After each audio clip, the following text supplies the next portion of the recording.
Bah, Edouard, tout simplement, là, vous regardez ces photos, vous avez fait quoi, il y a 2 ans à peu près, c'est Alors ça? c'était, oui, l'été 2012. C'est mon premier reportage de guerre. Bon, aussi l'un de mes premiers reportages en général.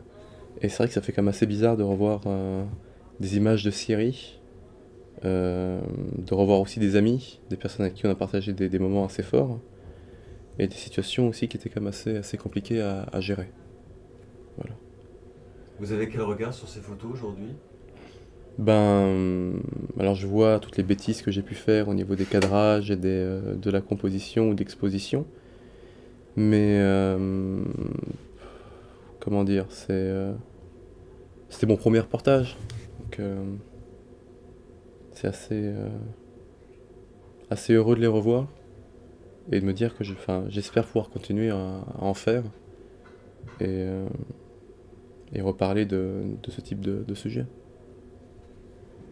J'aimerais qu'on parle de votre rapport à l'appareil photo. Il y a quelque chose qui a marqué un peu tout le monde, c'est dès que vous êtes rentré, partout où vous alliez, il y avait ce besoin quasi physique d'avoir là, vous avez votre Oui, boîtier. voilà, j'ai mon nouvel appareil, donc j'ai déjà passé quand même beaucoup de temps avec et je pense passer énormément de temps aussi.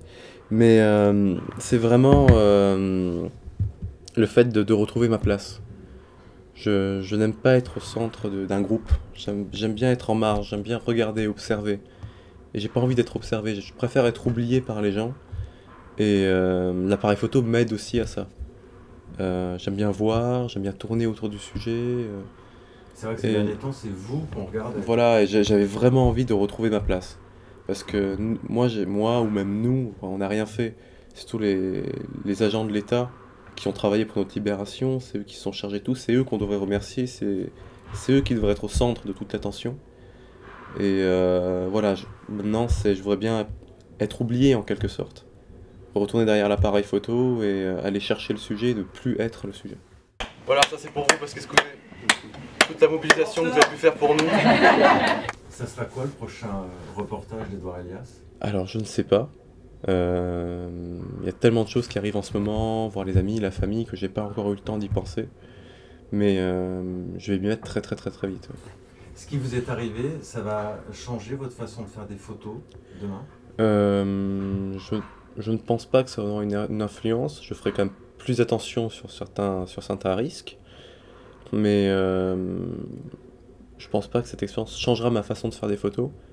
Même si je dois vraiment m'améliorer, j'ai beaucoup de choses à apprendre, j'ai beaucoup de questions à poser à des photographes, à des peintres, enfin des expositions à voir, acheter des livres, enfin il faut essayer de continuer à travailler ça pour essayer de m'améliorer au mieux.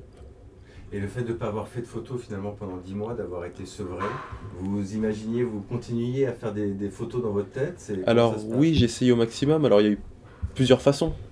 Il y avait rester dans mon coin sur le côté de la cellule, à regarder la lumière, à regarder ce que faisait Didier, à regarder ce que faisait Pierre ou Nicolas. Il m'imaginait des cadrages, bon, je pourrais déclencher là, quelle serait la bonne exposition, on est à combien, il n'y a pas beaucoup de lumière, faudrait monter en sensibilité, et aussi en expliquant à Didier la photographie.